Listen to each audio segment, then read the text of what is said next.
everybody. Welcome to another episode of Purple Insider presented by FanDuel. Matthew Coller here. As always, just got back from TCO Performance Center, firing it up a little bit early today because obviously Thanksgiving is tomorrow. So a happy Thanksgiving to all of you. And I could just say off the bat, I am unbelievably thankful for all the support that you guys give me, all the listeners, all the subscribers to the newsletter to allow me to keep doing this dream job. So every Thanksgiving, I'm certainly thinking a lot about that when it comes to what I am thankful for. So let's get into the injury report for today, and then Max Brosmer, JJ McCarthy, the situation there. We'll hear from Justin Jefferson, a couple of interesting comments, and I asked Kevin O'Connell about Max Brosmer and the power of processing. So we could just jump in right off the bat there. The JJ McCarthy was limited today in practice, which I think, as Diana Rossini of The Athletic reported, makes it pretty clear that Max Brosmer will start against the Seattle Seahawks. For JJ McCarthy missing any time in practice, not being able to run with the first team, I think at his point in his career is just disqualifying to play in the game. Plus, not to mention when we're talking about concussions, which I've noticed a lot of people on the internet no longer take seriously when they can make a really funny joke about JJ McCarthy being faked bench. So congratulations to all the LOLs and engagement that you got. I still want to take concussions seriously because what are we doing here, right? The NFL and its history and the damage to players and all those things. Like JJ McCarthy did the right thing by reporting his concussion symptoms. He was put in the protocol. Part of the protocol is getting back for the individual period, which he did today. So for JJ McCarthy, being 22 years old, the expectation, I know it's been a very, very tough 6 games, is that his career is not over after these 6 games. So it just better overall not to push the limits on McCarthy, and then they can decide after Max Brosmer plays what they think of that. If it's going to be more Max, or if McCarthy's going to return to play against Washington, to play against Dallas. None of us really knows where it's going to go from there, but a positive step for McCarthy today in the concussion protocol. But still, the fact that he was not able to run the full team. I mean, Wednesday is a very important practice. Thursday is an absolutely vital practice for getting ready for the game. So we'll see about the injury report tomorrow. We are not out there tomorrow to talk to players and see the open part of practice. They're going to tighten up the schedule and make sure players can get home for Thanksgiving dinners and things like that. So it will be Friday that we'll get the announcement, and then we will speak with whatever starting quarterback it is. Again, right now, very much anticipating that it will be Max Brosmer, and that combined with Diana Rossini's report, I think we could pretty safely, it's like the election where, like, all right, 90% of precincts are reporting here. We just kind of need it to be official that it will be Max Brosmer. Also, Christian Darrisaw and Donovan Jackson were both missing from practice today. Max Brosmer is going to bed tonight, looking up to the heavens and asking for those two guys to get healthy before Sunday's game.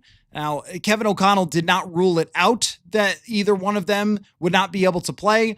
With Christian Darrisaw, it's been very much stop and start with his season. He's gotten in there. He's played great. Then the other day, he didn't look like himself with the injury. He struggled a lot against Green Bay in a game that we would normally not expect him to. So that's, again, a wait and see on his health and his situation than an ankle for Donovan Jackson. Neither one is going to be a whole lot of fun to play against, especially for Donovan Jackson, because the interior of the defensive line for the Seattle Seahawks is absolutely elite. They've been dominant this year. Byron Murphy, who was a high draft pick and sometimes gets mistaken for the Vikings Byron Murphy, he has been excellent. He's taken a big step forward. Their trade for Leonard Williams a couple years ago, imagine the Jets having Leonard Williams and Quinnen Williams, and now they don't. But Leonard is a really, really good player out there. So they have a lot to go against if Max Brosmer presumably does not have 2 of his offensive linemen. And it just goes back to the struggles all year long to get that offensive line completely healthy. And going into the Green Bay game, that was something we had talked about. Like, hey, they finally got the offensive line fully healthy, and then very quickly they did not. So a tough break for whoever is under center this week. As far as other injury reports, Jonathan Grenard was limited still with the shoulder injury, so very much up in the air with him if he can get back to practice in full. He is the type of veteran player that maybe doesn't need to practice fully in order to get back on the field, but you'd still like to see that from somebody who is important not just this year, but into the long term for the Minnesota Vikings as well, that if there's any risk of doing further damage to his injury, you might want to play it as safe as possible because you're 4-7. And Dallas Turner did show up with a hip on the injury report as well. Maybe something to watch. He was limited, so it's hard to tell there what the status will be for Sunday's game. So let's get into some of the things that were said, and then we'll talk about Diana Rossini's report, read a couple things there, and react to those on JJ McCarthy. I was waiting, like, who's going to have a long thing about JJ McCarthy, the decision, the Sam Darnold, and all that. And we'll dive into exactly what she had to report and react to that. So let's begin with KOC today. Short conversation with him. I know I saw a handful of people say, why aren't you grilling him on this, that, and the other thing about JJ McCarthy? And I get it, because when it's going bad, everybody kind of wants their pound of flesh. They want every one of these to turn into like just throwing flames and that kind of thing. And I get it, but there's not a whole lot of JJ McCarthy questions left to ask. We asked him on Sunday, we asked him on Monday, and here we are again. And so today was kind of just about the status of certain players. And there's a lot of conversations that are going to come with the brass. KOC does talk 4 times a week. So there's that. And at the end of the year, I think is where that's the difference, is that for a lot of you, the end of the year was kind of last week. And that's understandable because the Vikings playoff chances went from, if they win, maybe it's like 15% and maybe there's a miracle in there, to I saw the chart today for how much the Vikings chances would increase if they won. And the answer is from 1% to 2% to make the playoffs. So for a lot of you, it ended, but those are off-season questions. Who's going to be the quarterback? What do you think of the bigger picture of JJ's progress, where he stands, where he got to? They're going to be, I think, producing better answers a little bit down the road. For this week, they're playing another team, and we're kind of going to go week to week until it's time to try to get some of those bigger picture answers. I know all of us, including myself, would like some of those right now. But let's get to what Kevin O'Connell had to say about Max Brosmer today. One of the things that's really stood out to me is just how much the Vikings players, staff, offensive coordinator, head coach have talked about the word processing with Max Brosmer. I think we all know that he is not a physical freak by any standard, but the mental part of it stood out for him right away in training camp. So I asked Kevin O'Connell about Brosmer and when they kind of realized that there was something exceptional there in terms of processing for him. There's a layer to it where you start seeing the timing click and you start seeing maybe under less ideal circumstances like in this preseason where he's got, he's starting out a game against Tennessee, starting defense, and some pretty impactful players making it hard on him, and he's functioning and able to move the team and do some things that really solidified a lot of the things we were feeling on Max. But he's done nothing but just attack it every day and continue to understand that maybe the reps with Carson or JJ at different times in the season it's going to be pretty hard to come by. So he maximizes the practice squad reps. He the look team reps, I should say, and he maximizes the meeting time and gets extra meetings with Jordan and Josh. And I think part of him and JJ being really close has allowed the two of them to kind of prepare together in many ways. So he's done everything to be ready when his number's been called, and he'll be ready if that's what takes place on Sunday. And I'll have a lot of confidence in him if that's what happened. So there you go. The Tennessee game, I think, really impressed everybody because they did play some of their top players, and Brosmer was pressured very quickly and was still able to get the football out. And also, when you look at his stat line, it's easy to forget that I forget the guy's name. I'll have to work on that. He threw a bomb in that game to an open receiver that went right through his hands and he dropped it. And that would have been 40 more yards for Max Brosmer in that game. So the way he responded to some of the pressure, the way he got rid of the football quickly, and then clearly what they've seen behind the scenes from his preparation and getting himself ready and how he takes the mental reps and all those things. These are things that coaches are going to look at as part of their evaluation and decide, do we trust this guy to start an NFL game for our team against a really difficult opponent? I think it says a lot about Max and the way he's handled himself for that to be the case.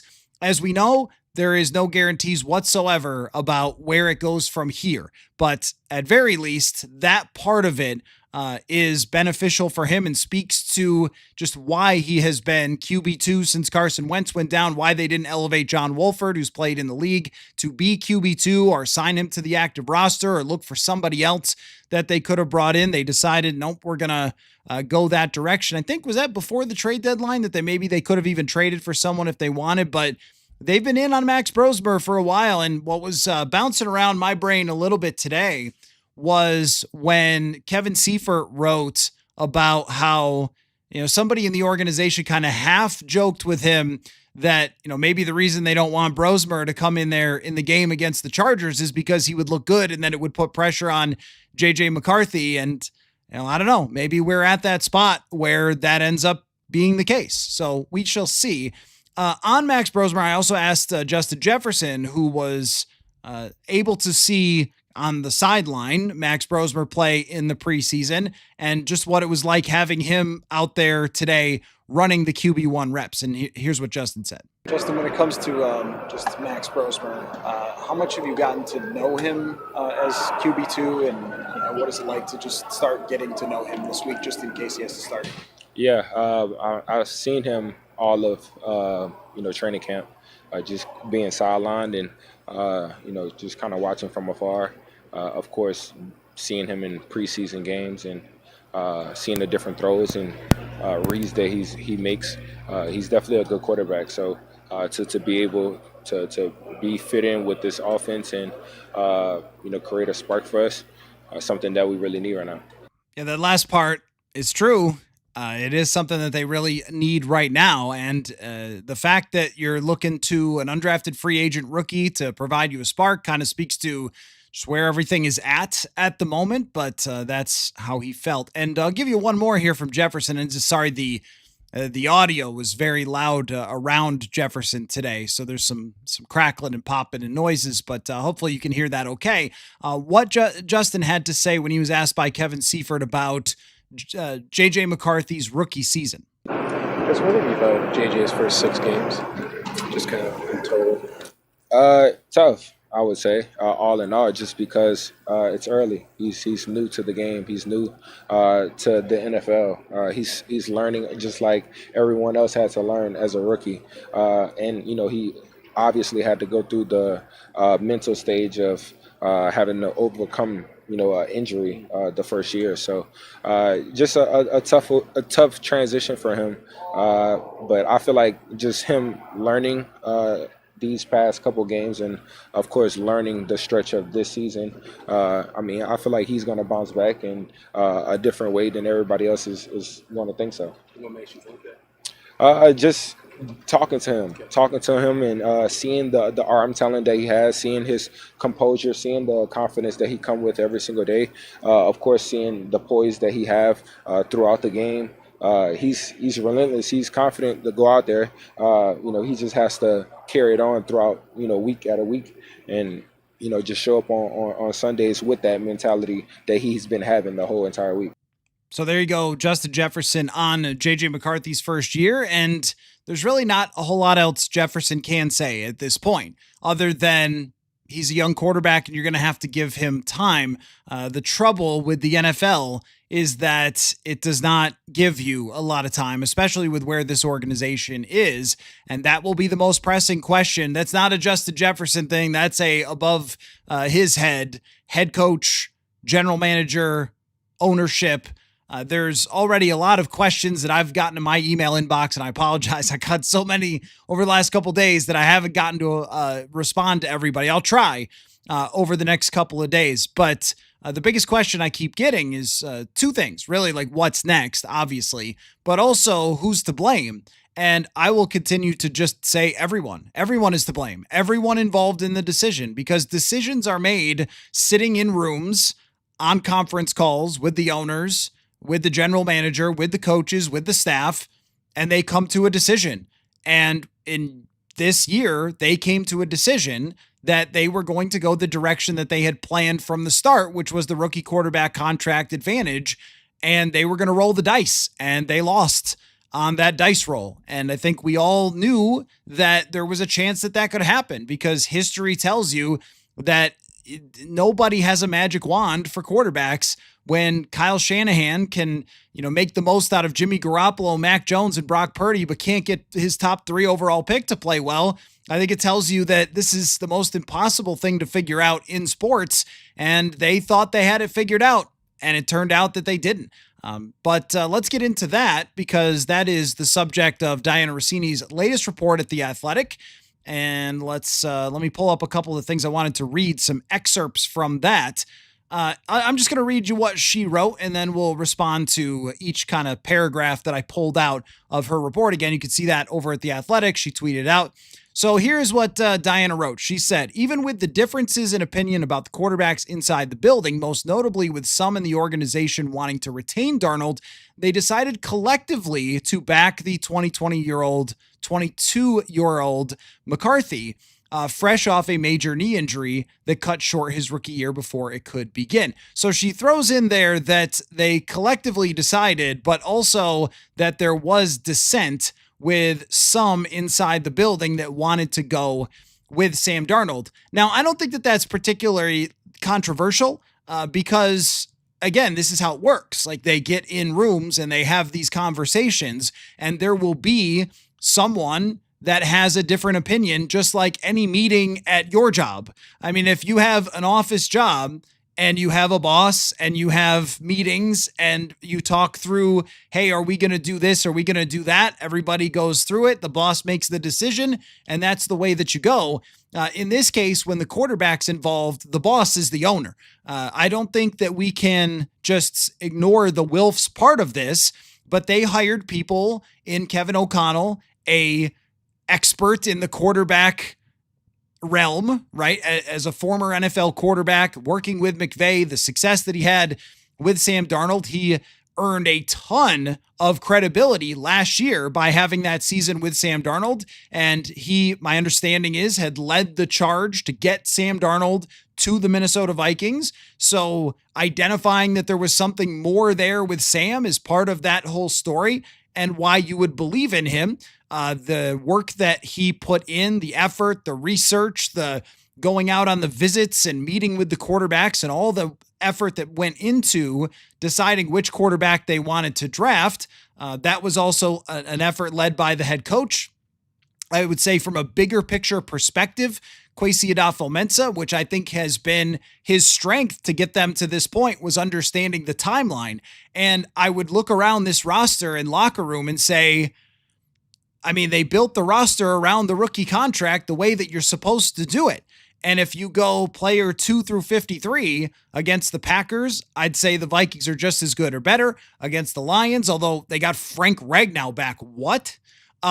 Congratulations to one of us, a Minnesotan, for coming back to the NFL, Frank Ragnow. But still, I think, Detroit has shown some flaws this year, and the Chicago Bears, by our friends at DVOA, Aaron Schatz, formerly of Football Outsiders, DVOA stat has them as the worst 8-3 team ever. So, I don't know. If this had worked, they would all have looked very, very smart. If JJ McCarthy had been healthy the full year and ready to go, they would all look like, wow, the quarterback whisperer, the GM with the big picture analytics approach, if you will. It's not really, but it's sort of a common sense trying to build around the rookie contract, but whatever, right? The narratives, let them take off and take themselves. If this one person was ready to play football.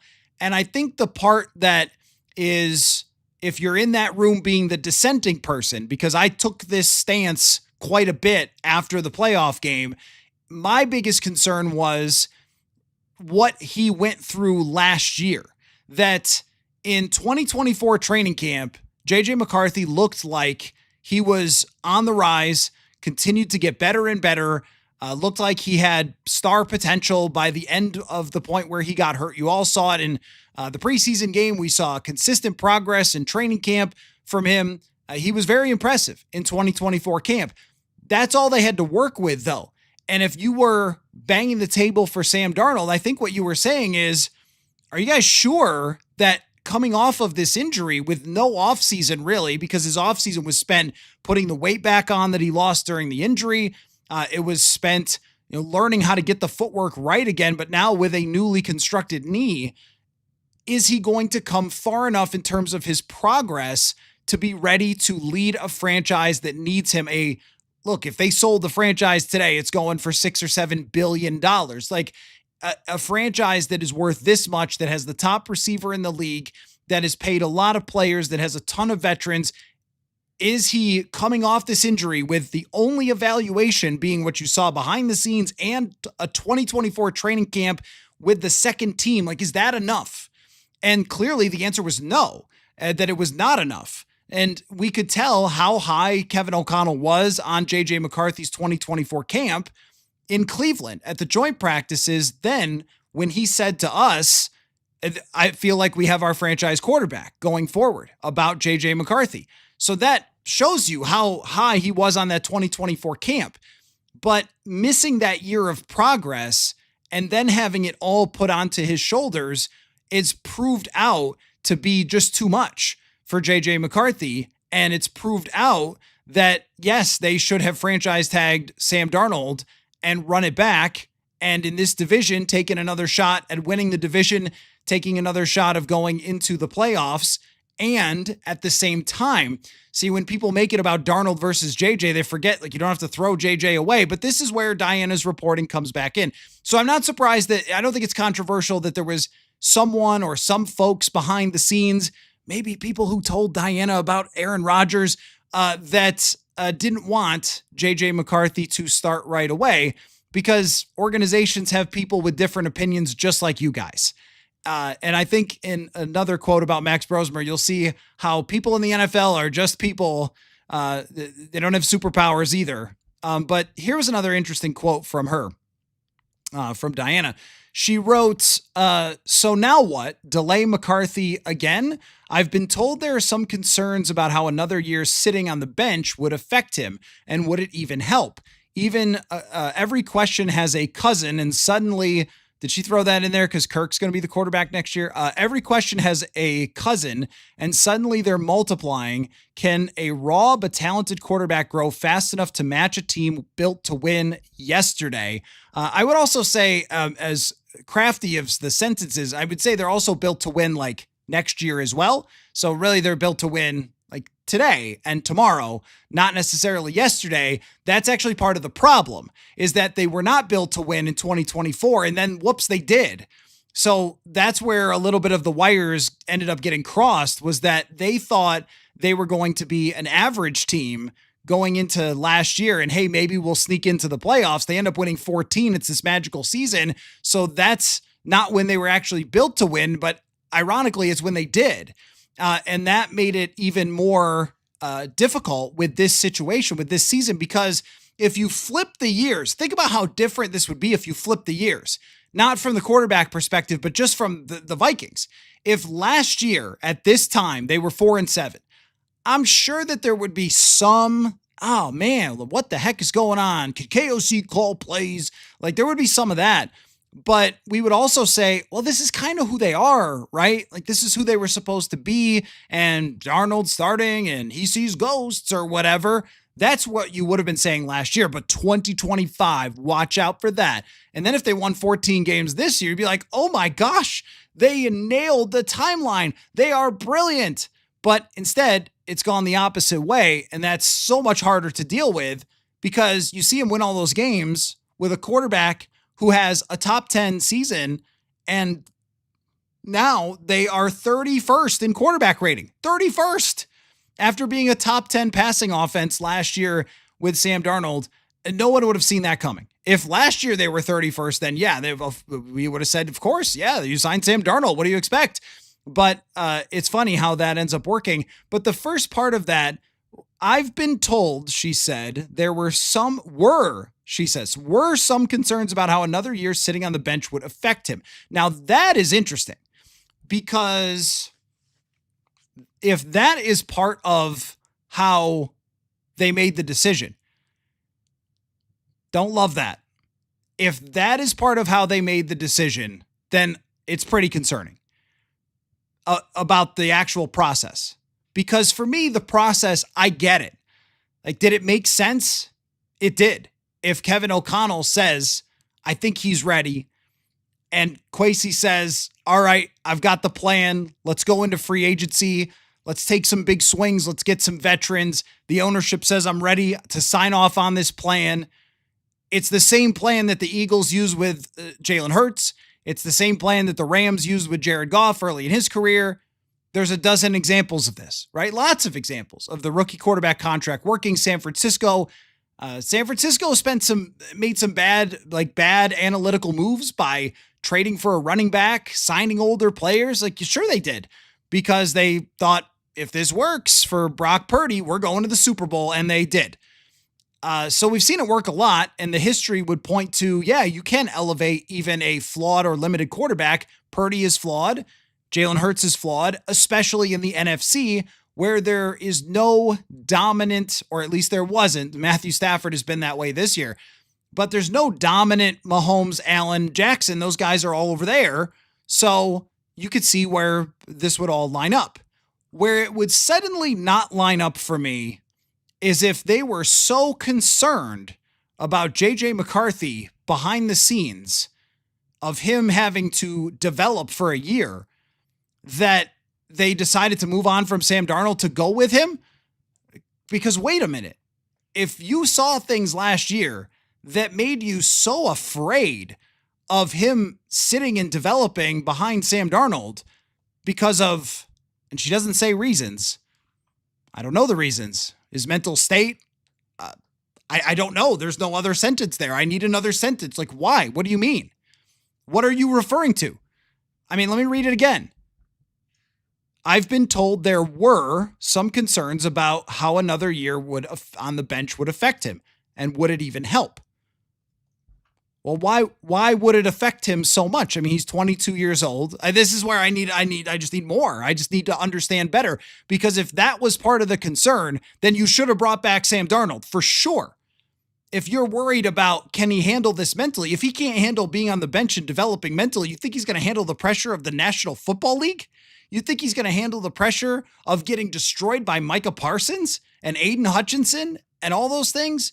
So that really rose some eyebrows for me. Both of them. That's a 2 eyebrow riser. Not just the typical one. This is 2 eyebrow. Oh, really? So that's something that I'm interested in, what that means. If it means that they thought that he would, that's why it's hard to figure out. Like, he wouldn't put in the work, because they talked a lot about the work that he put in behind the scenes last year. And if that wasn't true, then you really shouldn't have gone with him. But that was we sat there in Florida at the owners' meetings, and Mark Wilf said to us, myself, Dane Mizutani, Andrew Kramer, Ben Gessling, Kevin Seifer, Alec Lewis, all sitting there. I think we were the ones that went. Sorry if I left anybody out.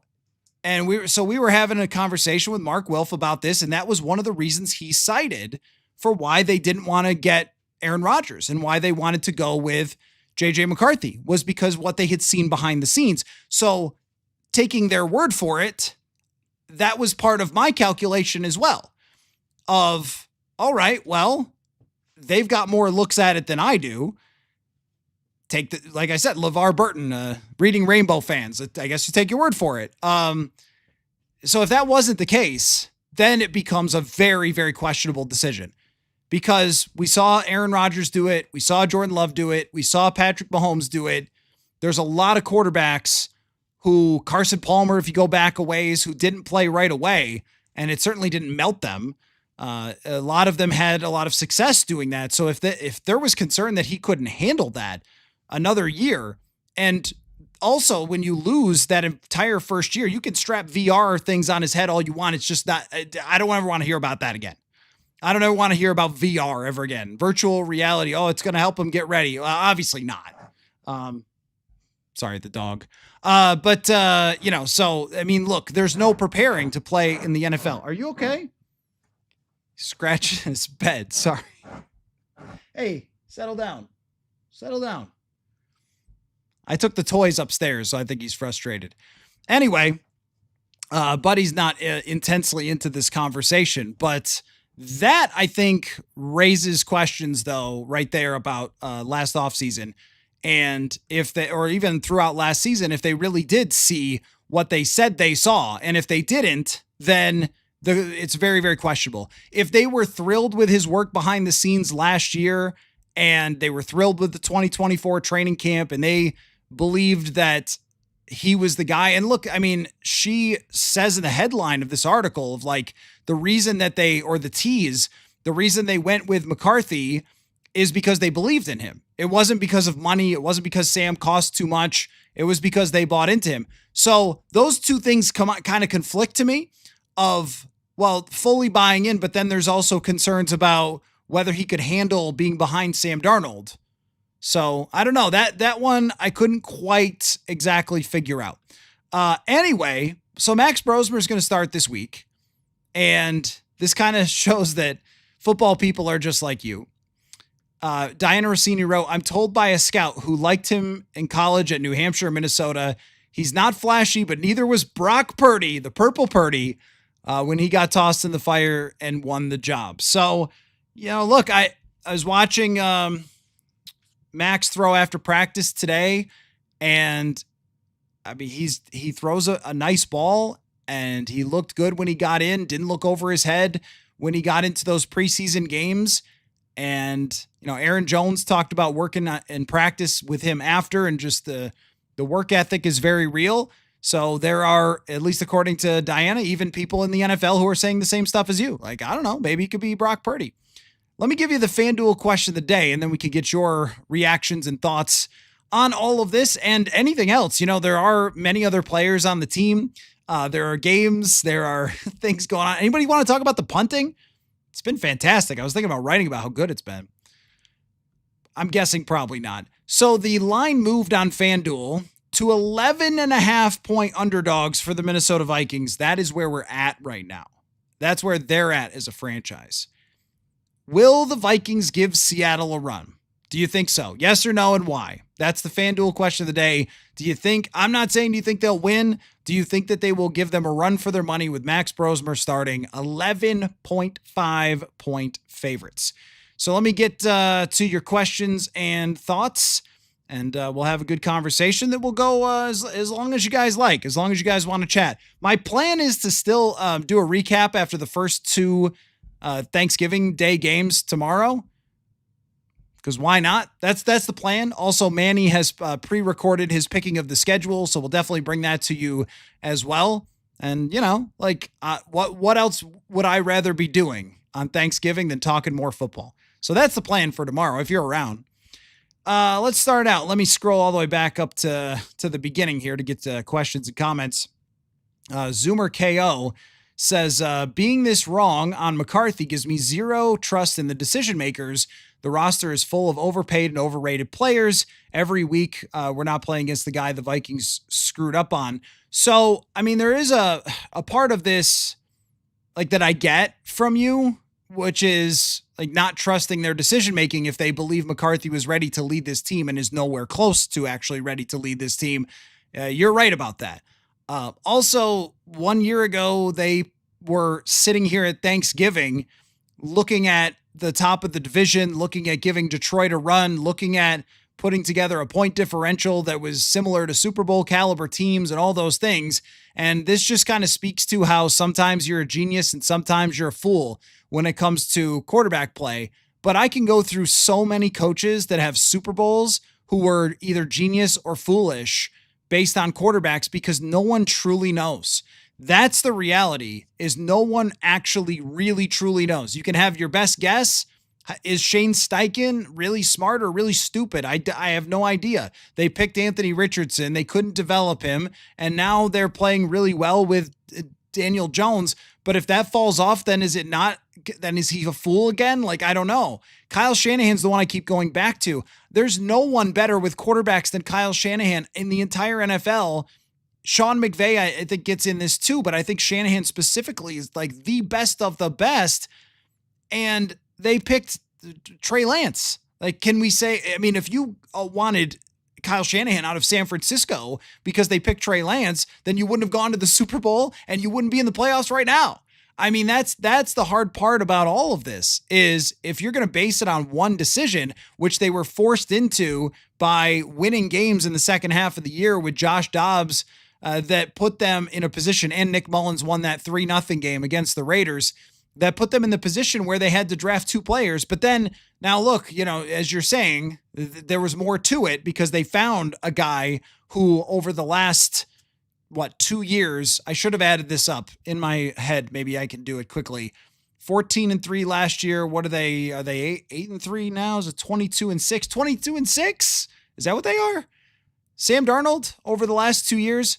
So yeah, I mean, his numbers right now, I believe he has the top quarterback rating in the entire NFL. So deciding that you should move on from that player, it makes it more than just picking the wrong guy.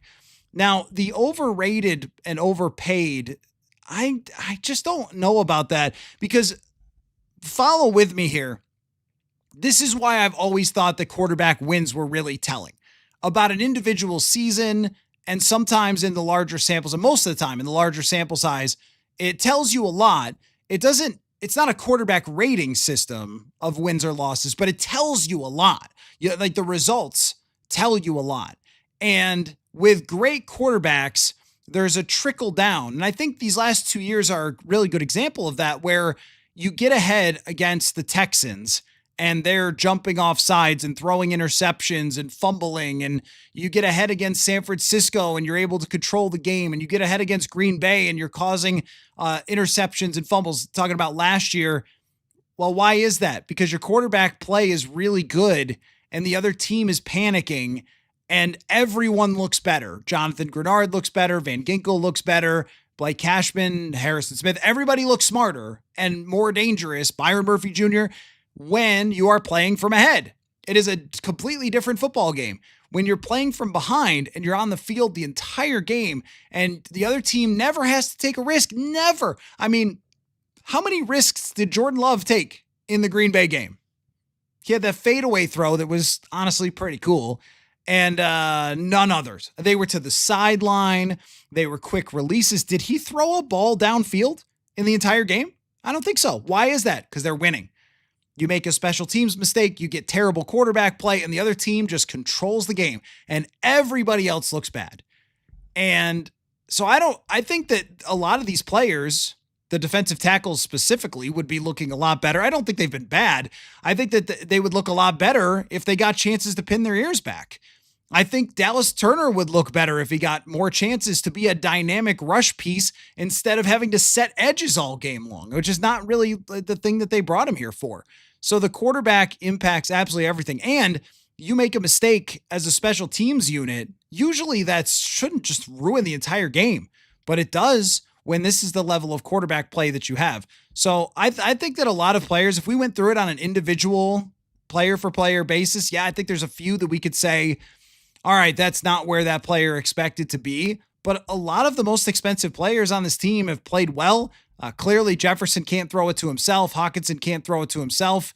Darisaw has been banged up. Brian O'Neill's had a great year. Aaron Jones, since he's come back, has run well. Like there was an opportunity here for sure if they had average quarterback play to be a very good team, and they just weren't. So I can't say that I don't want to throw the baby out with the bathwater here is, I think, the right phrase. Like, I don't want to just throw everyone out and say everyone on the team stinks because you're not using any context. I think you do have to contextualize that through the, lens of having really, really bad quarterback play. BM says there's a 99% chance that Brosmer sucks, but I'm standing on the 1%. Pie chart? Who wants a pie chart? I will not go with 99 and 1%. I don't think and I get what you're saying and you're being funny, but I don't think it's just we need more options than just sucks or is amazing. So let's work with he's incredible and they win the game as our first one. Number 2 is that he's reasonably good and they don't win. Number 3 is it didn't really upgrade anything at all. And number 4 is, oh my gosh, don't ever rewatch that football game. I would go a 10% chance that he's just awesome. A 30% chance that it's an upgrade and it feels really good seeing him play and get the ball out on time and get it to the playmakers. Hey, maybe my prediction for this game is this one. It's 24-14. Brosmer keeps him in the game. Maybe there's a miscue or maybe there's a good drive by Seattle that kind of closes it out, but it's a good football game. Brosmer plays reasonably well. I'll go 30% there. I will go 50% that it's just not a major upgrade because you got to be reasonable there. So that puts us at 40, 50, 90, and I'll say a 10% chance that it's just completely unwatchable.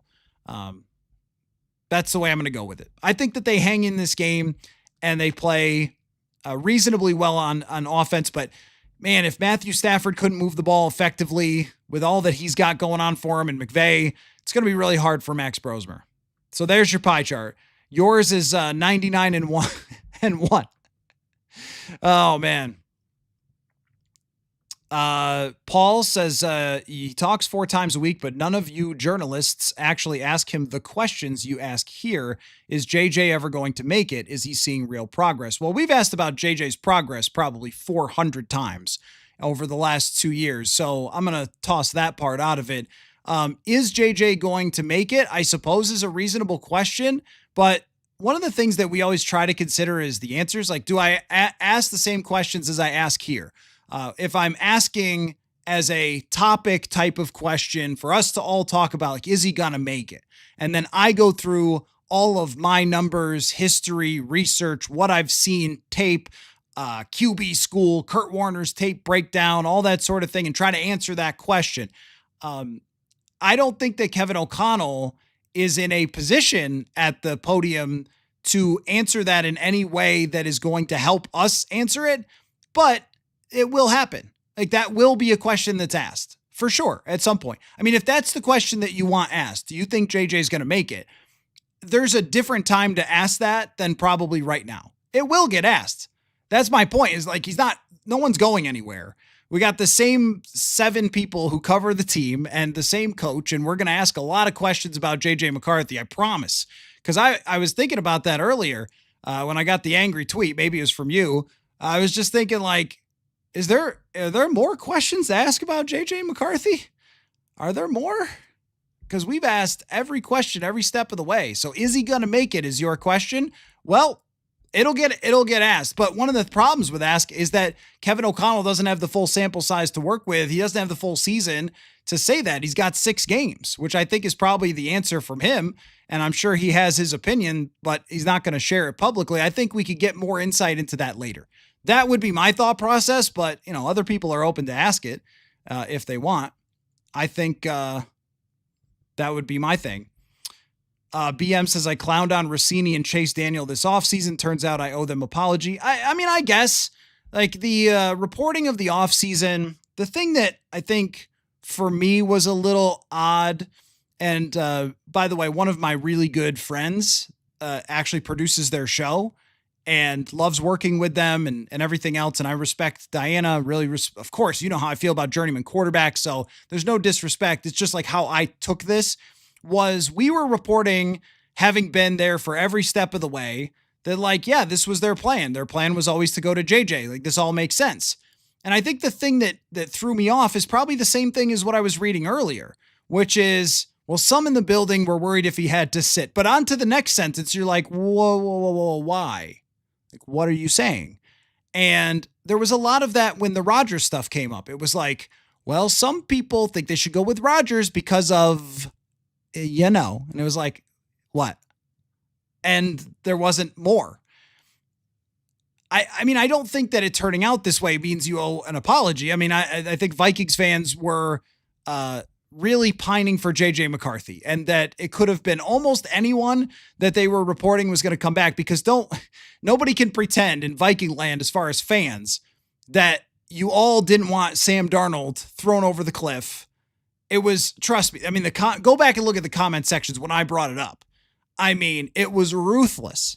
And that's why I started calling it, I'm not mocking him, but sort of mocking the situation and the reaction, calling him Myth Carthy, because there was this created thing from him being out and Darnold where every time you would say, hey, maybe they should bring back Sam Darnold, the reaction was, did you know that McCarthy won a national championship? He's going to be so clutch. You're going to hate yourself for ever suggesting Darnold could come back. And I'm like, oh, no, sorry. Go look. That's what happened. And so I think she could have reported anyone that would have offered any sort of competition. If Daniel Jones had stayed here and took a single first team rep, I think you guys would have gone to his house with pitchforks. That's just what was happening. And the feeling about McCarthy that had been created. And some of that was also from Kevin O'Connell calling him the franchise quarterback. That the way they talked about him was never, guys, he's not there yet, but we can't afford Sam, and we're going to go with Daniel Jones as the backup, or whatever it might have been. It was, this is our guy, all in. And so I think that when they created that feeling of like, this is not only going to be a good quarterback, but he has this extra to him beyond what Sam Darnold had. He has these things that are better about him. That's the reason you're tossing aside someone who was so good for you. That anybody that they reported the Vikings wanted to start would have made everyone angry. I also think that it was such a bad idea. Like, her reporting that they were talking to Aaron Rodgers was 100% correct. It was the framing that was odd to me, just because there was this sort of disconnect between like the confidence in which it was being reported that, like, wink, wink, like this is going to happen. And I'm like, is it going to happen? Because it doesn't seem like it's going to happen. So I think that was the disconnect for me. But also, it was a bad idea. It remains a bad idea. Maybe the Vikings are 6-5 with Aaron Rodgers. Well, where does that get you? The thing about Darnold, which is so different, is that if he came back and they were 8-3 right now, and he was leading the league in quarterback rating for the Minnesota Vikings, you'd be like, you got your franchise quarterback. And sorry, JJ McCarthy, but now that might get you a first-round draft pick, right? Like, you've got your guy. He's special. He's exceptional. He's playing at that level where you sign him to a contract extension, right? Like, that's where he would be. And that's what we always talked about with Kirk. It's not that you can't ever pay anyone. It's that if you do, they've got to play at a certain level. To me, leading the entire league in quarterback rating is probably that level. But, you know, that's why that one made sense, but Rodgers didn't to me. Like, what was the ceiling on Rodgers? The ceiling on Darnold coming back, he had already won 14 games. Like we saw, the ceiling is very, very high. Get a better playoff matchup or something, right? I don't know, right? And I've never believed, based on the history, that some quarterbacks are just predisposed to being awful in the playoffs. There's way too many guys that have brushed aside that narrative. So, and also there's way too many greats who have been bad in the playoffs. I mean, you know, is Patrick Mahomes clutch? I don't know. He wasn't in 2020, but he sure was. Or is he ready for the big games? I don't know. Like, of course you could say yes, but he's also lost some in horrible fashion. And so is Justin Herbert. And so is Jordan Love and a lot of other guys that, you know, are leading teams to the playoffs year in and year out. That's kind of the point there. But you could also see if Darnold struggled, then okay, he's not the guy. And like, it gave you time to evaluate everybody. That was the difference. With Rodgers, it would just be like a Band-Aid for a season that you probably still won't get that good of play from him. So anyway, I know that that's, you know, not your point. But I mean, look, if you feel like you owe them an apology, but I also think that there was a very clear reason why fans were not receptive to Diana's reporting in the offseason. Some of it was the framing. A lot of it was that you didn't want to hear anybody else's name. And she could have been reporting that Favre was coming out, of retirement to come back. She could have, it wouldn't have mattered. It was like, McCarthy's the guy. You've already bought your jerseys. You're already all in. And you didn't want to hear that Darnold was coming back. You didn't want to hear it was Daniel Jones. You didn't want to hear it was Rodgers.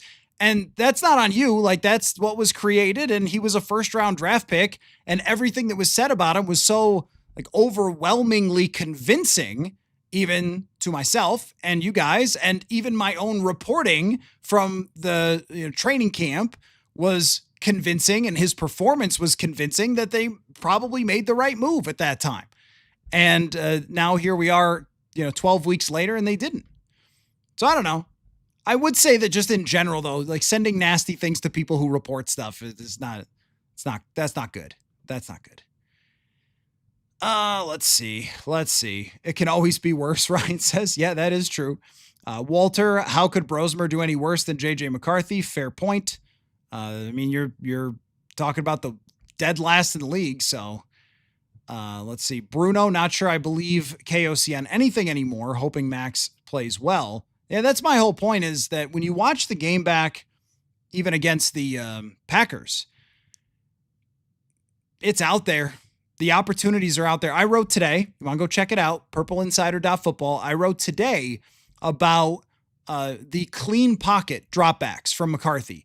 So throw out the pressured ones, throw out where they're just killing the offensive line after Darisaw and Jackson go out. Just look at the clean pocket dropbacks, and the timing is just awful.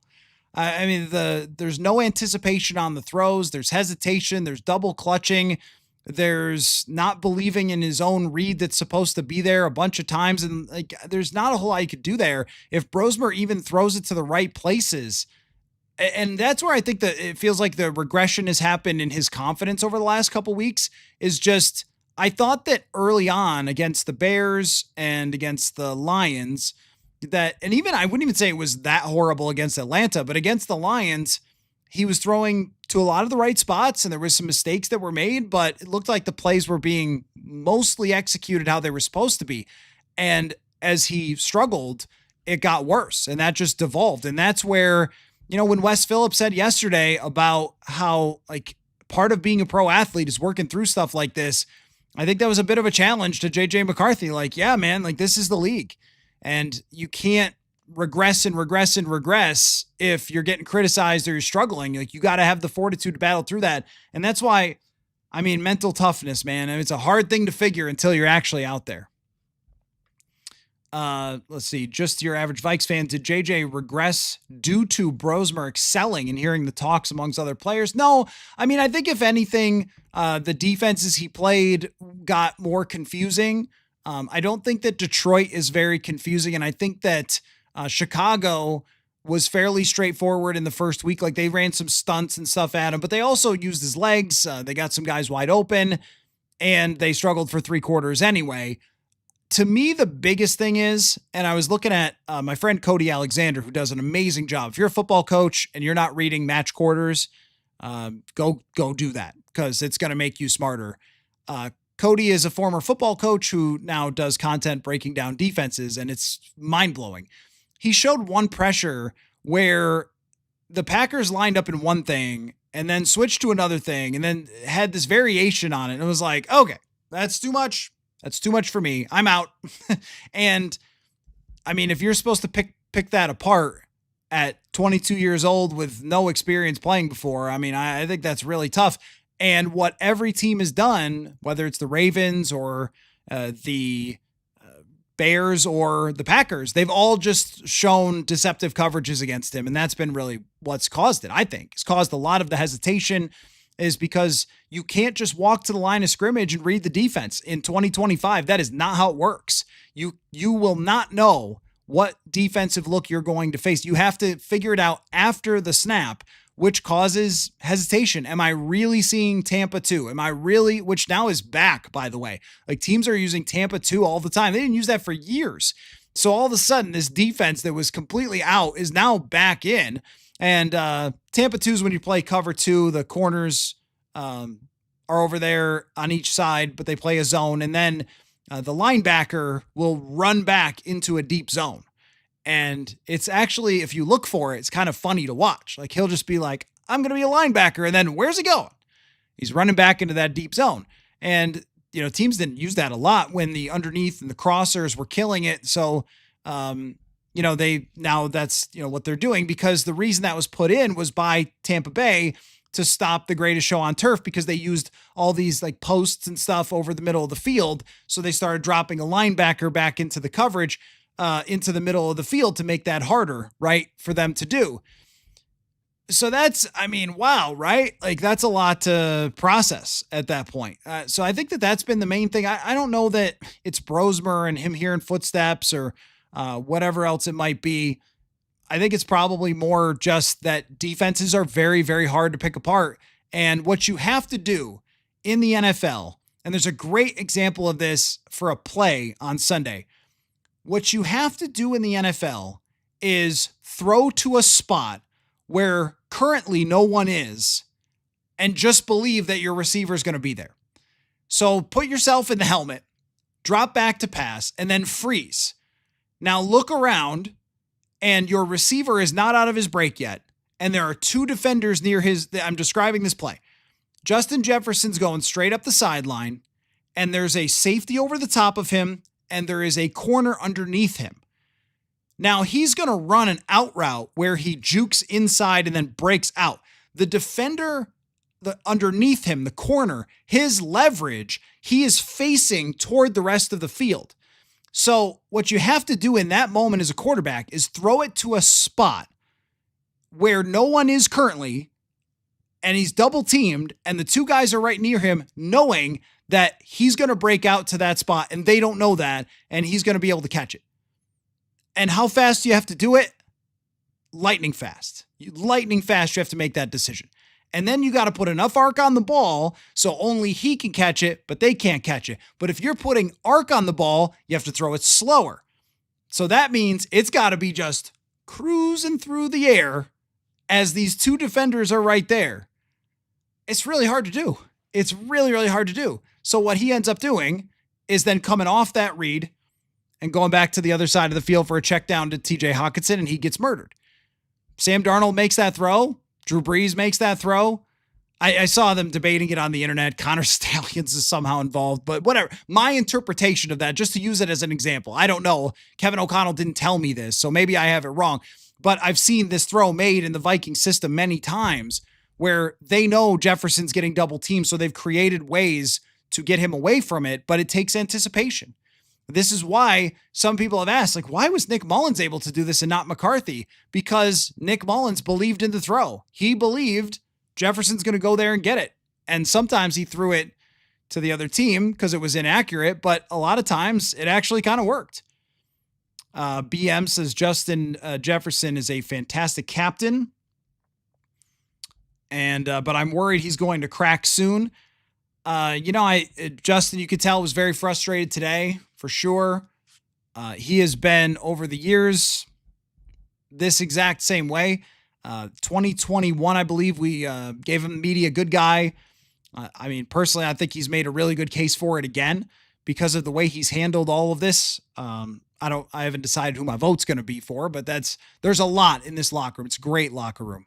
But the way Justin's handled all this in he answers the questions, but he's not throwing people under the bus. He's not, getting defensive or anything like that. It's exactly how you would dream up that your star handles it. But you're right is, like, there's only so much that a player of this caliber can watch Jackson Smith-Njigba and George Pickens and these other wide receivers that he's as good as get these big numbers and everything else and be like, oh, it's fine, I'm here for the team. Like, I think that's more next year.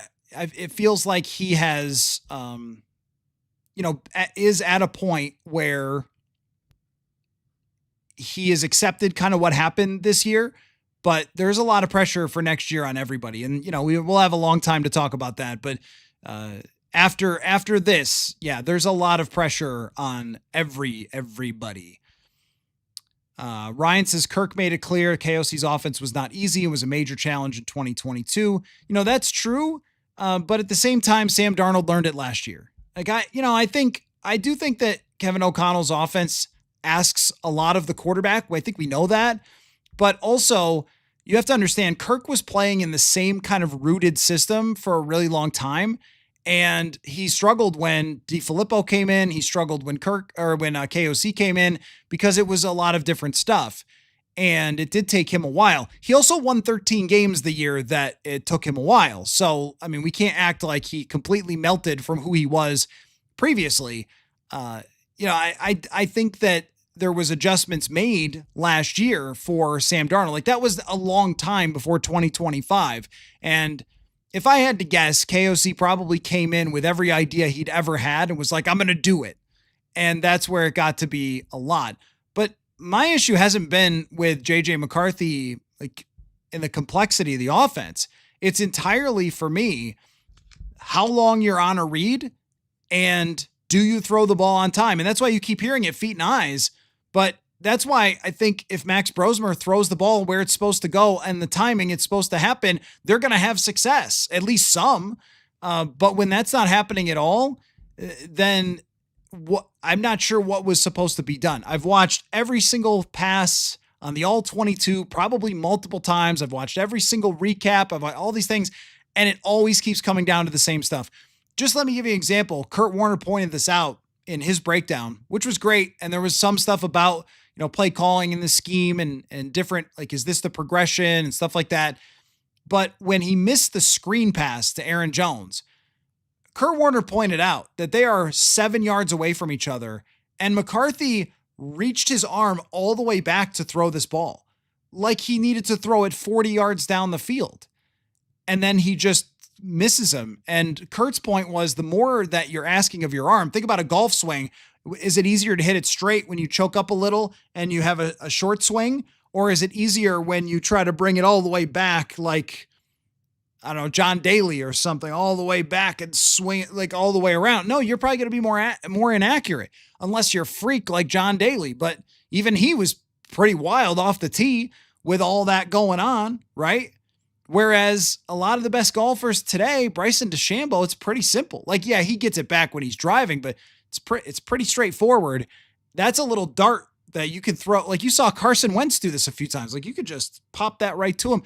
So for me, there's so many technical things that are happening there that I don't think, he was lost with this complex scheme. I think it was the stuff that's right in front of us. And I actually think that about everything regarding the McCarthy situation and Darnold.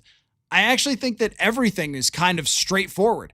Like, you're asking for, the McCarthy trials here during these press conferences, but it's like, what is it that we don't know? What is it that hasn't been explained? Whether it was the timeline, the decision that started in 2022 was to get to this point and draft a quarterback in 2024, to, the progress that he made early on, to what he showed behind the scenes, according to them, maybe not necessarily according to, Diana's report, but that's been said out there. And now it's like, well, what's wrong with him? What's wrong with him? What's wrong with him? It's like, it's inexperience. It's a lack of touch. It's a lack of timing. I don't know what offense, after the last 2 weeks, I don't know what offense works, what offense exists in the NFL where guys are running wide open out of their breaks and they're missed. And you're like, that's on the play caller. It's like, he even threw it to the right place and it was just not, accurate. So this, to me, with JJ McCarthy, it's all experience. It's all how much, and this is why, like, there is a case to, get him right back onto the field. Maybe depending on like how you feel about it, there's another angle where you could say it's just better to call it right now and play Max and see what he's got. If it's decent, just keep playing Max. I don't know where they stand on that, but he just needs to play a lot more football in a world. This is the conundrum, in a world where you don't get an opportunity. It's not like you could send him to NFL Europe or something. And they only sent like undrafted guys there anyway, back in the day. There's no developmental league. The only way to do it is to do it the way that they refuse to do it, which is to develop them behind the scenes, which now suddenly becomes the right way to do it for JJ McCarthy. I think he's so far away that he should not start next year and take his redshirt year next year and then give it a shot. But that just doesn't work with anything. And that's why you see some quarterbacks pop up 5 years later after they've been given up on and suddenly they're a decent quarterback because they needed that development, but no one had time for it. And the only time you actually see something like that is probably like 15 years ago, or the quarterback like Caleb Williams or Cam Ward, they just play through the bad times, but you can't play through the bad times here. You could do that in Tennessee. That's why there's conflicting things about this situation. Let's see. The Nige, N-I-G-E, sorry if I have that wrong. Based on the bar McCarthy has set, by default, Brosmer is going to play better. My question is, what do you do if Brosmer operates the offense more efficiently? Personally, I would just keep playing him. Look, this isn't a charity, man. Like, you got to play the better player. If that's Max Brosmer, then you got to play him. I think you're disrespecting Justin Jefferson and Aaron Jones and these guys who put everything into this, Jordan Addison, and are great players. If you're going to play somebody who gets 87 yards over someone who operates the offense efficiently, that's wrong. I think that's wrong. Like, if Brosmer is good, you should keep playing Brosmer, because also there's enough examples of the guy. Freaking Kirk was one of them, right? Kirk was a guy who was better than the starter who was drafted really high, and that's how he made his career. They had to keep playing him in Washington. Like, he's better than this guy. It happens that sometimes someone else on the roster actually turns out to be better, and I think Brosmer does have a chance to go in there. And if he gets, if Justin Jefferson walks out of Seattle with 120 yards and a touchdown, I can't go back to JJ McCarthy. You just can't. And you guys mentioned like how important Jefferson is to this. You just can't go back to somebody who couldn't get him the ball at all in any of the games. And that's another thing that's really disturbing, is that everyone who's played, you could talk about this system being complicated or not, everyone who's played has had no problem getting the ball to 18. Like, if you're a pro quarterback, you could get the ball to 18, and he hasn't been able to do it. So if Brosmer does, then he continues to play. For me, that's how I would do it. Let's see. Zoomer KO, the only goal for the season is to get Jets to 1,000 yards. I think Brosmer could do it. That's all right. That's all right with me. Yeah. If he's playing better, then he should continue to play. Let me give you a reminder about that FanDuel question of the day. The Vikings are now 11.5 point underdogs. Will they give Seattle a run for their money, and why? If you think so or not. Let's see. Zoomer KO says, we at Purple Insider singled out signing Darnold, so the Vikings don't deserve that much credit for him. That is actually true, that when they signed Darnold, that was in like my preview article for free agency. It was something that I had advocated. I agree. So we get the credit, actually. It's me. I did it. Good. No, but look, there were other options, and Kevin O'Connell picked the one that had upside, and he was right. I think the fact that they've had multiple offenses that were right around the top 10 with quarterbacks that weren't necessarily thought of as being top 10 quarterbacks is probably something to hang your hat on. But look, you could also say, and it's fair to say, that Sam Darnold may have just been this good, and he was so held back by his previous regimes that he had been with that it just didn't show until. And he also, here's the other thing too, he also got way better at football himself. And this is something that Kirk said to me once, and it's always stuck with me, is Kirk said, in the NFL, you better develop yourself. We're thinking of O'Connell as the development, the QB whisperer, all that sort of stuff, but you got to develop yourself. And, whether that's in the off season or, learning during the season, it's very clear that Sam Darnold developed himself and got a lot better. And now that he's doing this in Seattle, it does look bad for them, because it looks like you didn't realize that this was actually him. You didn't, after watching all those games and being around him all last year, like, you didn't know that this guy was this good, that this was really him, that it wasn't a fluke, that it wasn't, but that's a lot easier to do in hindsight, because as I mentioned, like nobody's a fortune teller. Nobody's a fortune teller when it comes to quarterbacks. Think about like Dick Vermeil, one of the greatest coaches of all time, right? He started Trent Green. Didn't they trade for Trent Green from maybe Washington? He started Trent Green over Kurt Warner. Kurt Warner won the friggin' Super Bowl only because he got hurt. Like, that's one of the best stories of all time, of like, none of us know nothing when it comes to quarterbacks. Let's see. Bruno says, What do you want to see from Brosmer this weekend to consider him playing again? Don't say 88 yards pass. That's a good one. That's funny. 90 yards passing? No, what I'd like to see from Max Brosmer is all the things that he's been talked about as being good at. And this is the story I'm working on. I'm sure those of you who watch press conferences notice that I asked Jefferson and Hockenson and Aaron Jones about processing. And that's what I'm really interested in is like, what is it? What does it mean? Like, I know what the definition is, but how do they view it, right? The guys who are actually out there. Got some really great answers from those guys today, and I appreciate that. But I want to see that come to life with Brosmer.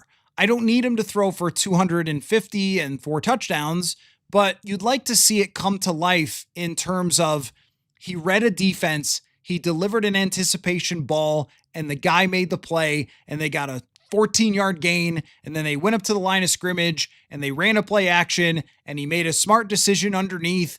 And even if something goes wrong, he takes a sack, he fumbles, he throws a pick, gets back on the horse, makes another good decision. I have said this before about Tom Brady. I'll always believe it. The reason Tom Brady was so hard to beat was that he made right decision after right decision after right decision after right decision. There's chess players. Those of you who listen to the show all the time know I like the game of chess, and I follow the high-level chess. The best chess player of all time is not exciting to watch, Magnus Carlsen. He's really not. He plays the right way over and over and over and over and over again and has no ego about it. And that, I think, was what was great about Tom Brady. That, look, if I have to throw a square out to Wes Welker 43 times in a row in this game and not have a single highlight, I will do it to win. And I think you'd like to see, here's my standard. Max Brosmer, play like Tom Brady. If you don't, anything else is a failure. That's a joke. You can clip that and put it on social media. Purple Insider says, the point is just that, like, for a guy like him, decision-making can work. Really, really good decision-making and accurate throws, or even semi-accurate when it comes to these receivers, can get you a long way. I really think that's why Kirk Cousins had an NFL career, because he could throw a good deep ball, but I think he just made good decisions with the football and was accurate enough to get receivers the ball. And then he played with Deshaun Jackson, Stephon Diggs, Adam Thielen, and Justin Jefferson. Well, Brosmer's going to have a couple good receivers, so make good decisions. Get the ball out of your hands, especially get the ball out of your hands because his safety matters a lot as well, and that is a very dangerous team. So Jerry says if you go with Brosmer or McCarthy, Jefferson will pack his bags. Well, look, I think we've gone far enough at this point to say confidently that they will be looking at other options this offseason. In fact, Jeremy Fowler of ESPN, I needed to make this for a different headline, actually. I need to make this for like to get, look, we're gonna rake for clicks. It's a tough time out there with this season. But Jeremy Fowler did say the Vikings could be interested in bringing Daniel Jones back, which, wow, right? But that's, he's going to be a free agent. I think he signed a 1-year deal. I don't know. But, to your point, Justin Jefferson wants the guy that's going to give him the best chance to win. And I know that Jefferson wants 1,000 yards and he wants to be the reason that they win, and he always will be. So there's no controversy about that. But at this point in his career where he's set records and gotten a lot of accolades and commercials and everything else, I mean, the dude wants to be in the playoffs and win a playoff game. I mean, he wants yards and he wants receptions like anybody else, but I think that's what's really killing him this year is he thought that this was a year to win, and it has not been. So whoever can win games for them is going to be the person that he wants to be with at quarterback. BM says Clint Kubiak has a higher rated offense than KOC has ever had in his tenure for the Vikings. He does. Yeah. And we'll see how that plays out for the entire season. What do they rank? Are they in the top 5 in terms of offense? It's a tried and true offensive scheme. Kubiak, Shanahan, they've been doing this for years. They have mastered this thing. They've passed it through the generations. And even I would say for Clint Kubiak in 2021, maybe it would have been better for him with the Vikings had his head coach not hated all things quarterback. Maybe that would have gone a little better for Clint Kubiak. But one thing I noticed about Clint in 2021 with Kirk Cousins is that he actually got rid of the football pretty quickly. And I've noticed this. Let me call this up, see if I can get the numbers on this, because I've noticed it just watching, but I want to see if this matches up, that I think that Darnold's been getting rid of the ball a lot quicker this year. I'm going to see if that's right.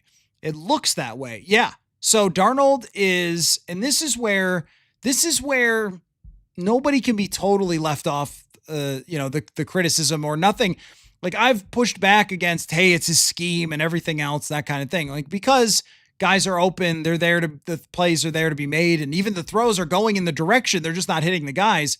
But Sam Darnold is getting rid of the ball the 8th fastest in the NFL this year. I believe he was the slowest in 2024. Let me check. Got my PFF up here. Let me check for last year. He was the 3rd slowest, and the 1st and 2nd are running quarterbacks. So there is something to this offense that requires the quarterback to hang on to the ball a little bit longer, I think, or that causes or requires, I'm not sure which one. The other part is that Darnold made a lot of plays out of structure where he did scramble around a lot. There are longer bootlegs where he was rolling that are going to take more time, but still, that's a big difference. 3.06 to 2.69. That's a big difference. I mean, that's a third of a second in terms of throwing the ball, which is a huge gap. So I think that they've really set things up brilliantly for him and maybe simplified it from where KOC was at to build off of the run, to put it on the number 1 wide receiver. They did a great job of that with when Gary Kubiak was here in 2020 of getting opportunities for Justin Jefferson. So there's something to that. There's definitely something to that. I think what Clint comes along with is just the Shanahan background. Remember, he was with Kyle Shanahan in San Francisco at the same time as Sam Darnold. So those two have a connection there. And like, if you're running the 2023 San Francisco 49ers offense, it's a pretty good offense. Pretty good. But maybe there is something there. This is why it's so hard to pick apart, right? It's so hard to pick apart because is it just the quarterback playing this poorly? Is there something else? I don't think you could go from 87 yards to 250 and beating the Packers. I just don't think that's possible. And against the Bears, they built off the run. They had a lot of simplified stuff. But is there something that they do in that Shanahan and Kubiak system to really make it very straightforward for the quarterback where he's getting rid of the ball faster? Because Darnold does tell a story there with his quicker snap to release. It's a good observation by you. Newt says, afraid of Kwesi blowing our upcoming draft and beyond. Well, we're a long way from the draft, so, we'll see on that. Look, did they pick Donovan Jackson or not? I mean, I don't know. Like, we've gone through this many, many times, but if they pick in the top 10, putting it on one person, and that's always weird to me too, because the coaches are really involved in who to pick, and they all decided on Donovan Jackson. They picked him. He's been great. And he looks to me, this guy's like 22 years old. He looks to me that in the next 2, 3, 4 years, he could grow into one of the best guards in the entire NFL. He's got that potential. They drafted him. Like, I don't know. Dallas Turner is looking, I think, a lot better the last couple of weeks and has put together a much better season than last year. There's progress there. I'm not saying that their draft record has been good, because of course it has not. And they traded away a ton of picks. They didn't have that many. They didn't trade down after getting scared away from that in the first draft where they completely blew it. Although, everyone assumes they were picking Kyle Hamilton. If they picked Jamison Williams, it might have felt a lot different, and then they wouldn't have Jordan Addison and, on and on down the line. But, the point is just that if you're drafting in the top 10, it's usually pretty darn clear who the top 10 players are going to be, and you're just taking one of them and hoping. The one that you feel like fits the best for your team. So it's not one guy, dog. It's not one guy who's sitting in his office being like, he emerges. Kwesi, he's in his office and he's looking and he's got the numbers, and then he emerges and he says, take the corner. Like, that's not how it works. The odds of taking a better player if you draft in the top 10, you're never going to believe this, are way better than if you pick someone at 17. So, I don't know. Just don't trade all the way down to the back of the draft. That's probably the better idea. Let's see. Don says it would be very Minnesota to finally draft a high franchise quarterback, then end up with an undrafted becoming the man. You are absolutely right. And trust me, everyone has had that thought. Everyone has had that thought. Yep. Yep. That would be the very most Minnesota thing to happen. Although, I don't know. Anthony Edwards turned out pretty good. They finally drafted a number one guy who could be a franchise player. You're going to need a little more from him soon. Let's see. Zach says, had to turn off your podcast with Manny and Murph. Can't handle the revisionist history. Same people who were saying last year it was an anomaly. That is a lie. That is a lie. What you just said is not true at all. This is not the same people who said it was an anomaly. That is absolutely false. These things are on the internet still. You can go watch them. That is not true at all. I was literally getting attacked nonstop for even suggesting that maybe a playoff game wasn't the best thing to evaluate an entire quarterback off of. I was not saying at all that this was an anomaly as they were beating the AFC South. Yes, that was helping, but that was not this show, bro. This was not this show. And also, it's not revisionist history to go back and be like, hey, remember that unbelievable quarterback performance you got? Maybe you should have stuck with that. That's not insane.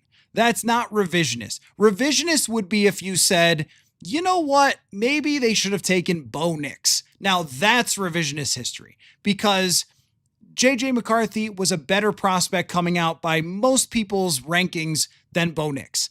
That did not seem to be a great fit for the Vikings, Bo Nix. He had thrown a ton of short passes, and I was okay with him, but, if they had picked him, I would have said, all right, well, here we go. But he was not like an intermediate tight window type of passer. He was not super sharp down the field, and he was older. And so they decided to take the kid who had the big arm, great athleticism, and was also more moldable and fixable than someone who was almost 25 years old.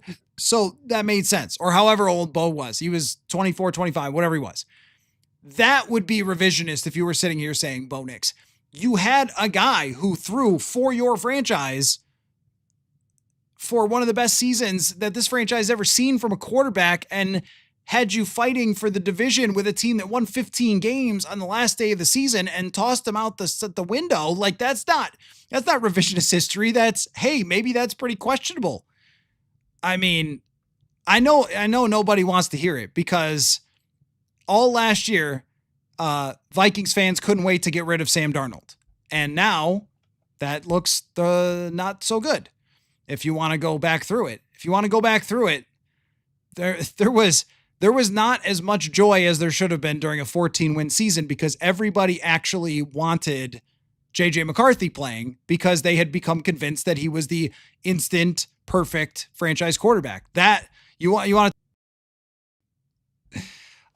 let me get back to your questions, and if we lose me again, then we'll probably just call it a night. We've had a really good chat here, and my apologies for some of the glitches there. Not a whole lot that I could do about that. Someone had said in the comments before I got froze that it sounds like I'm out on JJ McCarthy. I think what I am out would be too strong is one, looking at just history. It is what it is. Like when you have quarterbacks who have played this poorly historically, they just don't end up still getting chances. They usually end up like Anthony Richardson or Trey Lance or Josh Rosen. They don't get 4 or 5 years to keep trying it. I mean, they're usually out pretty quickly. And that's realistic to think that that might be the case here with JJ McCarthy. Where I am is, all right, let's say he comes back and plays, say he looks a little bit better. But here's where I have reached the point. So I'm not calling him a bust. I'm not saying his career is over. What I'm saying is you've reached a point where JJ McCarthy cannot be your only option for 2026. That's where I am. Not to say that it's over or that he couldn't make massive improvements for next year and so forth and become the guy and be a good quarterback someday. but you cannot see someone play quarterback like this for this period of time and be like, no, he's fine. It's still going well. He's just a young quarterback. He's going to be great. That's out the window for me. If it was after the first 2 games, 3 games, okay. The 4th game is, or the 3rd game is really good, or at least good enough. And then, the next one is tough. So no, I mean, there was no like calling it or saying I'm out or it's over. It's really just, we've reached the point where I'm out on him being the only one in training camp next year. And I think that the odds, just how I look at everything, is always kind of odds based. What are the chances of X, Y, and Z? And the odds of him not starting next year went from, after the Lions game, 10% chance to 90% chance or 80 or 75% chance right now. They've shot up enormously after the way that things have played out. So that's kind of where I stand, is that those odds have just really, really increased in the recent weeks. And I would be, I think, crazy to not point that out. Like I wouldn't be doing my job not to point out what history says about guys who play like this. Pie chart season. There you go. Kerpluppy, should I start Addison in PPR? That's the real question. That's a great question. I think that the answer is probably yes. I think that the answer is probably yes, because that's going to be the main goal for Max Brosmer. What everyone's going to tell him is get the freaking ball to these wide receivers. But I also think that, look, if you've got Addison and you're considering not playing him, whoever your other option is got to be a pretty darn good player. But I think they're going to really push the ball to these guys in this game. And whether it results in huge point totals, I don't know. But I think it could result in a lot of completions, at least. And this is what Kevin O'Connell is banging the drum for, is complete passes. And Max did that in college. He completed a lot of throws. I mean, he didn't always push the ball down the field. I think his yards per attempt was under 7 yards per attempt at Minnesota. But if you average 6.5 yards per attempt and you complete 25 passes and Jefferson and Addison get the football, I mean, you've probably succeeded. Reminder on the FanDuel question of the day, Vikings 11.5 point underdogs. That line moved probably because McCarthy's not starting. You can insert your own snark there. Will they give Seattle a run, and why? KFT says if Brosmer struggles behind a leaky offensive line, then they should play McCarthy next year. And if he fails, then 2027 will be loaded with some high QBs. They do not have time for that. They just truly do not have time. They don't. They have to win next year. If you have no playoff wins as Kevin O'Connell at this point, you got to be in that conversation. You got to be in the playoffs next year. So you have to pick a quarterback.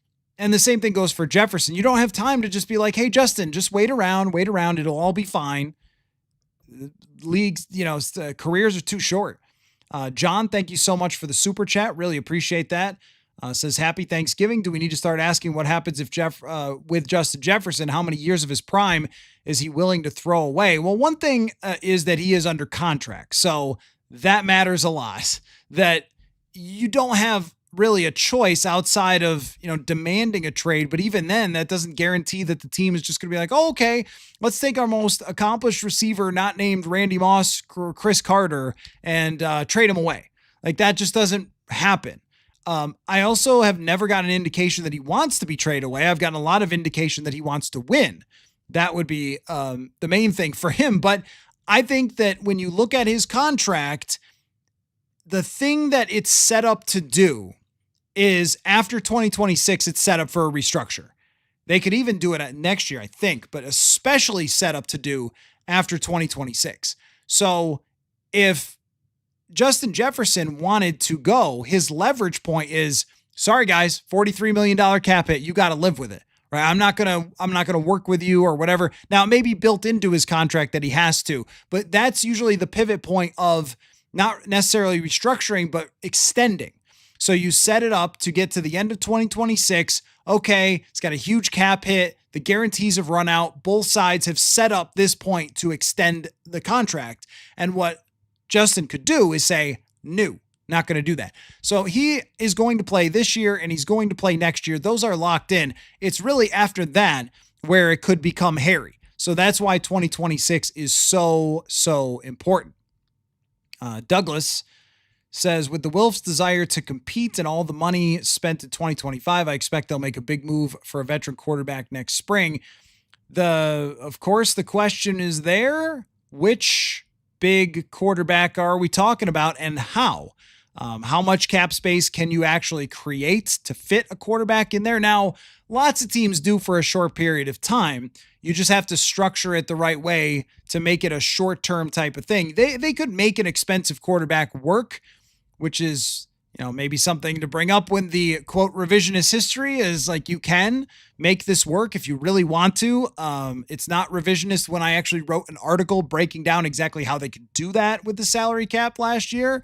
But, anyway, who's the quarterback?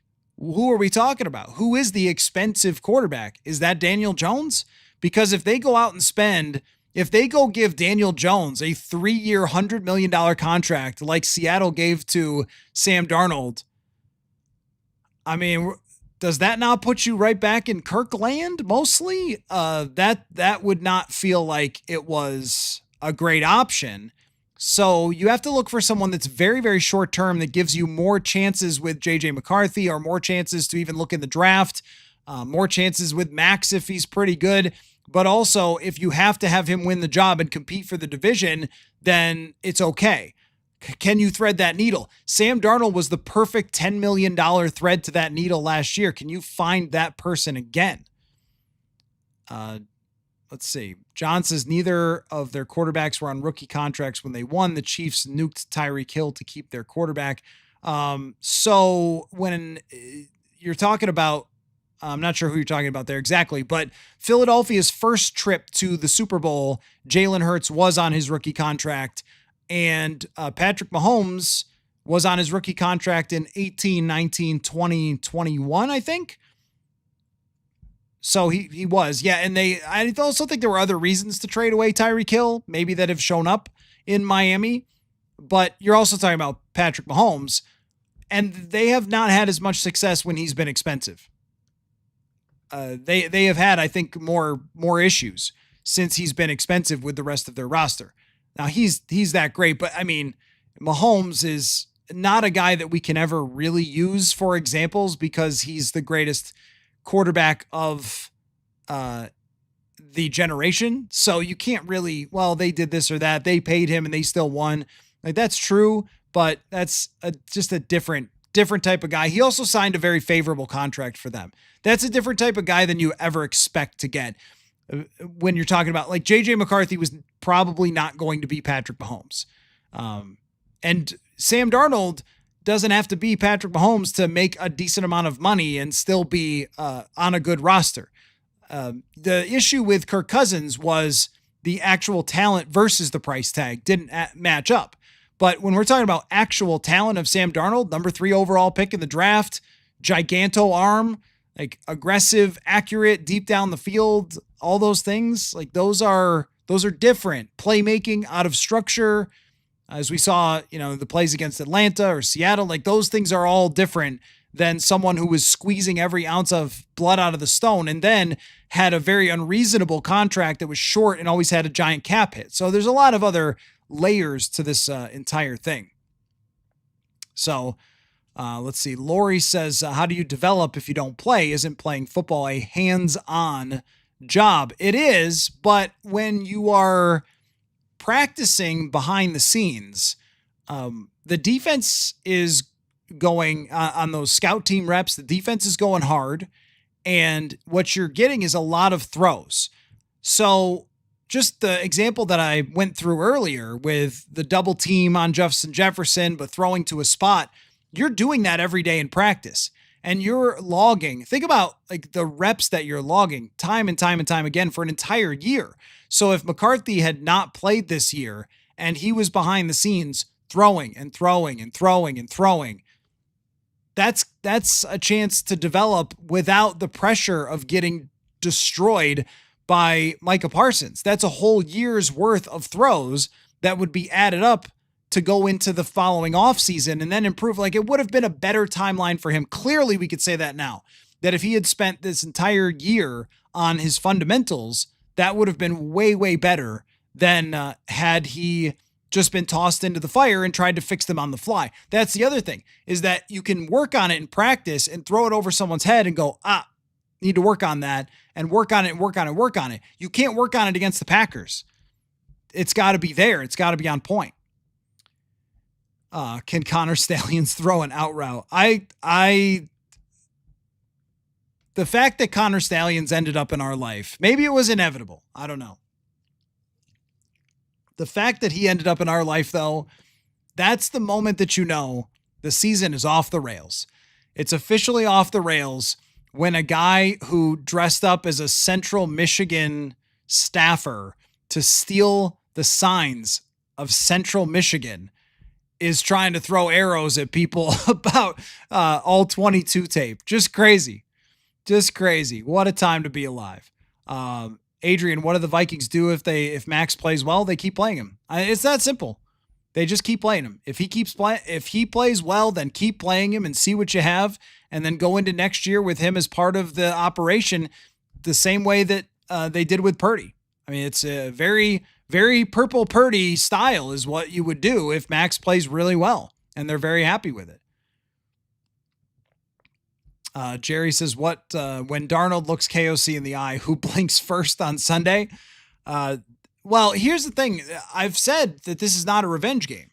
It's not. It's a thank you game, because here's a point that Dane Mizutani brought up, and I think he's going to write about, or he already wrote about, is this couldn't have worked out any better for Sam Darnold. And if you go back to, because I guess we're doing this tonight of just what we said in the past, if you go back to when he was traded to when he signed the Seahawks, when Geno was traded, that made it clear that Darnold was going to Seattle. My thought was, that's great.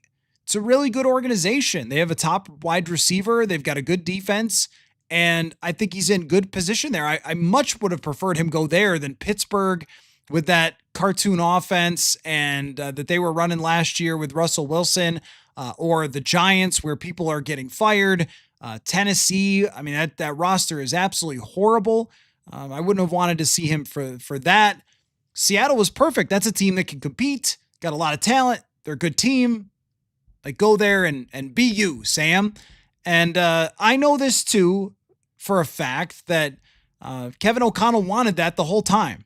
He wanted that the whole time for Sam Darnold to come to the Vikings, succeed, and go somewhere else to be a franchise quarterback. Like, that was always the plan. There is no dislike there. I mean, of course, if you're a competitor, you're going to be like, yeah, I'm going to show the Vikings, but he wouldn't be there if not for his season with the Vikings. So all of that it worked out really well. KFT says, if you watch the Kurt Warner video, which I did, he points out the oddity of some of KOC's route concepts. I've been perplexed by seeing two receivers in the same space. Yeah, there's definitely a few times where that does seem to be the case, where some of the details are off. I noticed that on one of them, maybe it's the completion that Naylor kind of runs into Justin Jefferson. It was not a good looking game by really anybody. I mean, the offensive line didn't block that great, but also that's why I wanted to look at just the clean pocket throws. And the clean pocket throws, there was nothing clean about them from McCarthy. That's where you can kind of say, all right, yes, on the interception where the guy hits his arm, that's not his fault at all. Or, this, that, or the other thing, when he's pressured, everyone I think would be bad being pressured like he was in the second half. I don't know that they're that bad where you're getting 1 yard, but even the throws early in the game out of clean pockets where there's pretty clear reads, pretty clear throws, Kurt mentions numerous times just the pure throwing of the football. That there's numerous times in the video where he says, like, I just don't think that McCarthy is a natural thrower. So that's kind of the concern when it comes to that. Jay says, on the FanDuel question of the day, I think the point spread is accurate. Yep. I mean, whenever, like, from a gambling perspective, I'm not the guy to ask, but I tend to know that 11.5 points sort of screams under. That's hard to do, but I think it's fair. It's definitely fair based on where both teams are. Let's see. Lucas, how many sacks is the offense going to allow? Well, I think what you're going to probably see is that sacks tend to be a quarterback stat a lot of the times, but like if they don't have Darrisaw Jackson, that might not be the case. KFT says, if Brosmer is bad, do you throw him out again and potentially ruin his confidence? Well, if Brosmer is terrible and they lose 31-0, then you just go back to McCarthy when he's ready to go and you just ride it out from there. If Max is really good, then he plays again. That's how I would look at it. Just your average Vikes fan. How do we as fans move forward with trusting anything KOC says now? Well, this big of a gaffe, I think it puts the target on everybody. Yeah, I mean, I don't disagree with that. I think it does put a target on everybody's back for at the end of this thing, and there's still time to go. I mean, if they finish 8-9 and the quarterbacks look better and they play some really good games, it's not going to feel quite like it feels right now. But either way, like it's over. They missed. They made a huge mistake. Sam's awesome, and this team is 4-7. So there's like that bell has rung. That final bell has rung. They've held up, and the winner is the Seahawks with Sam Darnold. So that's over. I think that what you saw over a 3-year period was pretty darn effective quarterback play, mostly. When the starter was in, I remember I had the stat when KOC had his starting quarterback that was not, JJ McCarthy. It was just Sam Darnold or Kirk Cousins. What were they? 27, 31, 31 and 11, I think, with either Sam Darnold or Kirk Cousins. I mean, that's pretty convincing, but is anybody perfect when it comes to pick? All right. It says we're reconnected. Thank you for your patience. But I should probably call it a day. It's so annoying. So annoying. Yeah. Now my mom's texting. It's freezing, and I don't know exactly why. I keep getting a message that says disconnected. It's happened a couple of times. I apologize for that, but we are back. So, just a reminder on the FanDuel question of the day. Vikings are 11.5 point underdogs. Will they give Seattle a run? I think most of you are optimistic about Brosmer, and I appreciate you the patience, but I probably will just call it a wrap here. My wife's also on TV calling Gopher Volleyball, if you want to check that out as well. So I probably will call it a wrap just because I can't get any good luck here with the internet. But my plan is to do something podcast-wise tomorrow, recapping the games and so forth. I'm not exactly sure what it'll be, whether it's going live or just recording or something. Manny Hill has already pre-recorded the picking the schedule bit, so we'll definitely have that at some point for tomorrow. But this is a really good conversation. I know it's going to continue to happen going forward. We're going to get some more results. Just see what happens with Max Brosmer and just kind of go from there. That's just all anybody can do right now because the different directions that this could go for the Minnesota Vikings are numerous at this point. I mean, it could be Brosmer, it could be McCarthy. He could come back and turn it around and suddenly it clicks, or it could be Daniel Jones or Kirk Cousins or Aaron Rodgers or Trevor Lawrence or who the heck knows? Like, we're going to work through that. I did promise a mock at some point, but we'll have to get to that pretty soon. Do our first mock draft. Maybe I'll toss that in to tomorrow's podcast as well. But, Thanksgiving means football to me, so I would be thrilled to talk some more football tomorrow. But thanks for everybody for fighting the way through what did someone call it? The internet gremlins.